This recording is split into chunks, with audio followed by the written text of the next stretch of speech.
ஸ்ரீ குருப்யோ நம. ஸ்பிரிச்சுவல் ஜோதிடம் என்ற காணொலி மூலம் உங்களை சந்திப்பதிலே பெருமகிழ்ச்சி. வணக்கம். 13/7/2026 19/7/2026 வரை உள்ள காலகட்டங்களில் திருஆதிரை நட்சத்திரம் என்கிற மிதுன ராசியிலிருந்து உத்திர நட்சத்திரம் ஹஸ்த நட்சத்திரம் என்கிற கன்னியா ராசி வரை சந்திரனின் பயணம் இருக்கிறது. ராகுவின் சாரத்திலிருந்து சந்திரனின் சாரம் வரைக்கும் பயணம் மேற்கொள்ள இருக்கிற இந்த நாளில் நமக்கு ஒரு ராசிக்கும் எப்படி பலன் அப்படின்னு பார்க்க போகிறோம். இந்த 14ஆம் தேதி அமாவாசை இருக்கிறது. இந்த அமாவாசை யோகம் அப்படிங்கிறது எப்படின்னாக்கா பல விதத்தில் நமக்கு லாபத்தை பெற்றுத்தருவதாக அமையும். அன்றைக்கி தான தர்மங்கள் செய்வதனாலே முன்னோர்களுக்கு நாம் செய்ய திதி தர்ப்பணங்கள் பாவத்தை கழிப்பது. அன்னைக்கு அந்த 11:20 12:20 அப்படிங்கிற அபிஜித் முகூர்த்தத்தில் தான தர்மம் செய்வதனாலே நமக்கு புண்ணியங்களை பெற்றுக்கொள்ளலாம் அப்படிங்கிற ஒரு நல்ல வரப்பிரசாதம் இருக்கிறது. 16ஆம் தேதி தட்சிணாயன புண்ணிய காலம் ஸ்ராத திதி. 17ஆம் தேதி ஆடி பண்டிகை. அப்படின்னா என்ன அர்த்தம்? தேவர்களின் பகல் பொழுது முடிந்து இரவு பொழுது ஆகிறது. முன்னோர்கள் நம்மளை நோக்கி வரக்கூடிய நாட்கள் இங்கிருந்து ஆரம்பிக்கிறதுன்னு அர்த்தம். அதனால் ஆடி பண்டிகையாக கொண்டாடுவோம். 18ஆம் தேதி அன்று ஸ்கந்த பஞ்சமி. அன்றைய நாளிலே முருகப்பெருமானை வணங்குவதும் வராகியம்மையை வழங்குவதும் ரொம்ப விசேஷம். 19ஆம் தேதி குமார சஷ்டி. அன்றைய நாள் சஷ்டி விரதம் இருப்பதும் முருகனை தேன் அபிஷேகம் செய்து வணங்குவதும் ரொம்ப விசேஷம். தேன் அபிஷேகம் செய்து வணங்குவதனாலும் முருகனை வழிபடுவதனாலும் பல இன்னல்கள் உங்களை விட்டு போகும். முக்கியமாக திருமண தடை, குழந்தை இல்லை, வீடு கிடைக்கல, வேலை கிடைக்கல, பணமே நிற்கலை, கடனாய் போச்சு. இது எல்லாத்துக்கும் ஒரு கடவுள் நம்ம முருகனை பிடிச்சிட்டாலே போதும். பல விஷயத்துக்கும் இவரே ஆன்சர் கொடுத்துருவார். அதுவும் தேன் அபிஷேகம் பண்ண அந்த மனது உள்ளம் உருகி நம்மளை அப்படியே கொண்டு போய் நல்ல நிலைக்கு நிறுத்துவார் முருகன். அதனால் இதை அழகாக பயன்படுத்தி கொள்ள வேண்டும். அன்றைக்கி ஆதித்ய ஹஸ்தம்னு இருக்கும். அப்போ முருகனை வழிபடுவதாலே அன்றைக்கி சூரிய கடவுளை வணங்குவதும் சிறந்தது. இப்படி பல நன்மைகளை தாங்கி இந்த வாரம் வருகிறது. இதை அப்படியே கேபிட்டலைஸ் பண்ணிக்கணும்னா நமக்கு அத்தனை சக்ஸஸும் நம்மக்கிட்ட தான் வந்துடும். அப்போது ஒரு ராசிக்கு எப்படி பலன் இருக்கும் வாருங்கள் காணலாம். வணக்கம் மகர ராசி நண்பர்களே. காலச்சக்கர புருஷத்தின் 10ஆம் இடத்துக்காரரான உங்களுக்கு 6ஆம் இடமான மிதுன ராசிக்குள்ளர சூரியனும் சந்திரனும் பயணம் செய்யக்கூடிய காலகட்டங்கள். திருவாதிரை நட்சத்திரத்திலிருந்து ஆரம்பிக்கிறார். 9ஆம் இடமான ஹஸ்த நட்சத்திரம் வரைக்கும் செல்வார், கன்னிராசி வரைக்கும். இப்படி பயணம் செய்யும்போது அமாவாசை யோகம் அப்படிங்கிற யோகத்தை முதலில் கொடுத்து விடுவார். 14ஆம் தேதி அமாவாசை. பின்பு பூச நட்சத்திரத்துக்குள்ளே பயணம் செய்வார். ஆட்சி அங்கே உச்சம் பெற்ற குருவுடன் சேர்ந்து உங்கள் ராசியை பார்ப்பதனாலே நினைச்ச காரியங்கள் எல்லாம் நீங்கள் நகடகன் பண்ணலாம். முக்கியமாக மகர ராசிக்காரர்கள் ஏதாவது விட்டு போன விஷயங்கள் எதெல்லாம் இருந்தால் தாராளமாக பண்ணுங்கள். புதிய தொழில் முயற்சிகள், கலத்திரத்தின் மூலியமாக வரக்கூடிய நன்மைகள், சந்தோஷத்தின் வெளிப்பாடு, இது எல்லாமே நீங்கள் எக்ஸ்ப்ளோர் பண்ணுங்கள். எல்லாம் நல்லதாக நடக்கும். சுக்கிரன் 8ஆம் இடத்தில் அமர்ந்திருக்கிறார். அவருடன் சேர்ந்து மகம் உத்திரம் அப்படிங்கிற மகம் நட்சத்திரத்தில் உள்ளே போகும்போது பூர நட்சத்திரத்தில் உள்ளே போகும்போது சந்திராஷ்டம எஃபெக்டும் கொடுத்து கொண்டு இருப்பார். ஆனாலும் கலத்திரத்தினுடைய அந்த பிரிவு எதுவும் இருக்காது. நன்மையாக இருக்கும், சுகங்கள் உண்டாகும். 9ஆம் இடத்துக்கு சந்திரன் போகும்போது உங்களுக்கு காரியங்கள் மெதுவாக நடக்கும். ஆனால் உத்திர நட்சத்திரத்தில் இருப்பதனாலும் சூரியன் 17ஆம் தேதிக்கு மேலே உங்கள் ராசியின் 7ஆம் இடத்துலேருந்து பார்க்கறதுனாலையும் அலைச்சல் நிறைய இருந்தாலும் வெற்றிகள் உண்டாகும். பொருள் வரவுக்கு உண்டு. குருவின் பார்வையினாலே அனைத்து விதமான விஷயங்களும் நன்மையை கொடுப்பதாக அமையும். ஸோ அப்போது ஒரு நல்ல ஒரு பாசிட்டிவ் எனர்ஜியும் பாசிட்டிவ் வைபையும் ஒன்றா கலந்து தான் இந்த வாரம் அமைச்சிருக்கு உங்களுக்கு.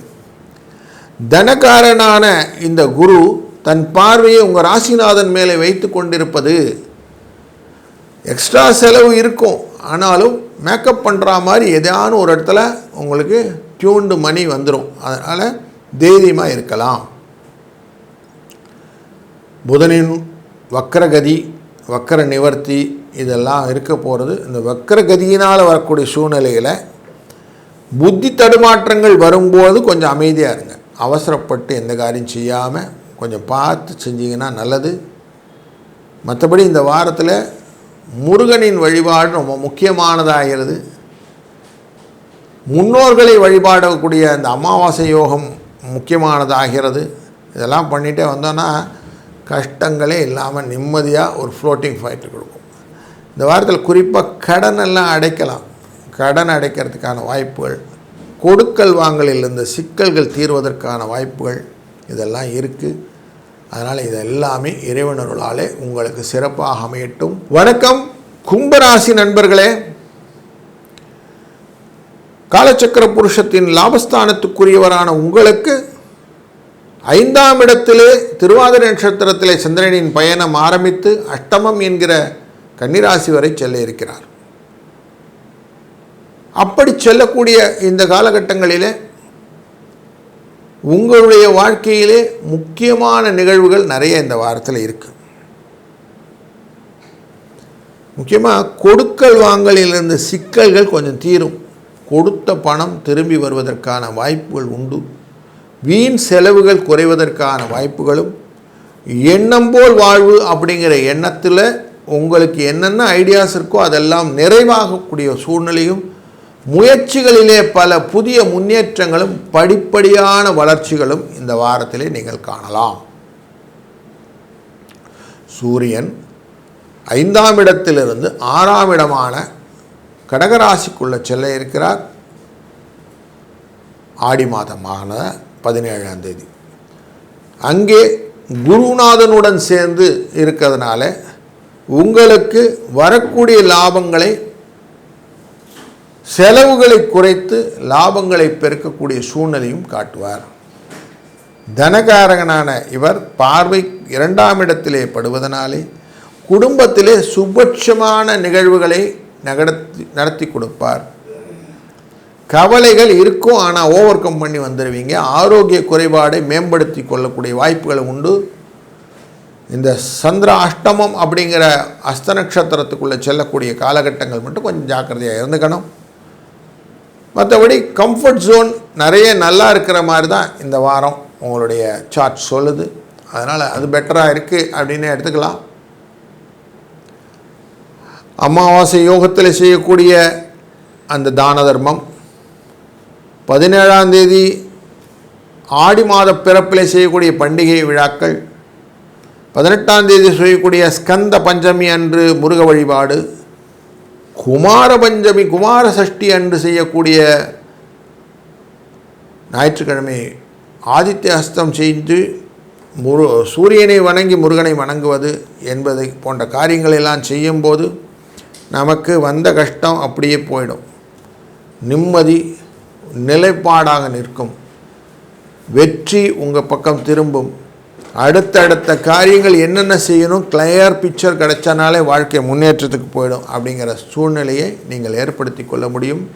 இதுவே உங்களுக்கு நன்மையாக அமையட்டும். இறைவன் அருளாலே அனைத்து விதமான நன்மைகளும் உங்களை வந்து சேர. வணக்கம் மீனராசி நண்பர்களே. உங்கள் ராசிக்குள்ளே சனி பகவான் தொடர்ந்து பயணம் செய்து கொண்டிருக்கிற வருடக்கோளாக உச்சம் பெற்ற கடகராசியிலே குருவும் தொடர்ந்து இருக்கிற சூழ்நிலையில் சூரியன் 4ஆம் இடமான மிதுன ராசியில் இருக்க சந்திரன் திருவாதிரை நட்சத்திரத்தில் அவரை தொட்டு அமாவாசை யோகம் பெற 14ஆம் தேதி அமாவாசை, 19ஆம் தேதி சந்திர பகவான் கன்னிராசிக்கு வந்து விடுவார், உங்களுடைய ராசியின் 7ஆம் இடத்திற்கு. இந்த சூழ்நிலையில் தான் இந்த வாரம் இருக்க போது. இந்த வாரத்திலே ஒவ்வொரு நிகழ்வுகளையும் பார்க்கும்போதும் சந்திரன் உங்களுக்கு நல்ல நன்மைகளை செய்து கொண்டே வருவார். 4ஆம் இடம் அப்படிங்கிற போது சூரியனோடு சேர்ந்து இருக்கிற தாய் தந்தையின் அனுகிரகத்தினாலே மனை வாகனம், வீடு மனை வாகனம் சொல்லக்கூடிய விஷயங்களில் நல்ல முன்னேற்றம். குழந்தைகள் விஷயத்தில் நல்ல ஒரு புரிதல், கொடுக்கல் வாங்கலிலே சிக்கல் இல்லாத தன்மை, கணவன் மனைவியில் உறவிலே நல்ல ஒரு சுகம், கூட்டாளியுடன் சொல்லக்கூடிய பார்ட்னர்ஷிப் ஃபார்மில் இருக்கக்கூடிய தொழில் முறையிலே நல்ல அனுகூலமான பலன்கள், கேபிட்டல் நியூ இன்வெஸ்ட்மெண்ட், அப்படி நல்ல விஷயங்கள் எல்லாம் ஒன்றே வந்து சேரும். அப்போ இன்ஃப்யூஸ்மெண்ட் நல்லா இருந்ததுன்னா வளர்ச்சிகள் நல்லா இருக்கும் இல்லையா? அப்படி ஒரு வாழ்க்கையிலும் கொடுக்கும். வெற்றி அப்படிங்கிற போது பார்வையின் பலம் முக்கியமாக கவுண்ட் பண்ணப்படும். குரு சூரியனோட சேர்ந்து உங்கள் லாபத்தை பார்க்கக்கூடிய சூழ்நிலையினால லாபம் அதிகரிக்கக்கூடியது, புதிய வழிகளிலே நீங்கள் பயணம் செய்யக்கூடிய வாழ்க்கை முறை நிறைய இருக்கும். செவ்வாய் பூர்வ புண்ணியஸ்தானத்தையும் தொழில் ஸ்தானத்தையும் பார்ப்பதனாலே தொழிலிலே வளர்ச்சி, எதையும் செய்யலாங்கிற தைரியம். சனி பகவானும் பார்க்கிறார், இந்த தொழில் ஸ்தானத்தையும் பார்ப்பார், செவ்வாயும் பார்ப்பார், அது மாதிரி கலத்திரஸ்தானத்தையும் பார்ப்பார். அப்போது எல்லாரும் சேர்ந்து கூட்டு முயற்சியால் செய்யக்கூடிய வாழ்க்கை வியாபாரங்கள் இது எல்லாமே லாபத்தை கொடுக்கும். அப்படி நிறைய கிளஸ்டர் இல்லாமல் கிளியரான பிக்சர் நிறைய இருக்குது, குழப்பம் இல்லாத நல்ல விஷயங்கள்லாம் நிறைய இருக்கிறதுனால இந்த வாரம் உங்களுக்கு நல்ல பலனை அள்ளித்தர இருக்கிறது. இந்த வாரம் முழுக்குமே முருகனின் பாடல்களை தினமும் கேட்டுக்கொண்டே முருகனின் அந்த எண்ணத்திலேயே நீங்கள் பயணம் செய்ய செய்ய குமார சஷ்டின்னு அந்த வார கடைசியில் வரும்போது குமரனுக்கு நல்ல அபிஷேக ஆராதனைகள்லாம் செய்து நீங்கள் செய்யக்கூடிய தான தர்மங்கள் நிச்சயமாக உங்கள் வாழ்க்கையிலே மேலும் மலர்ச்சியும் வளரும் தன்மையும் நன்மையும் தருவார். இறைவன் அருளாலே நன்மையாக அமையட்டும். வாழ்க வளத்துடன்.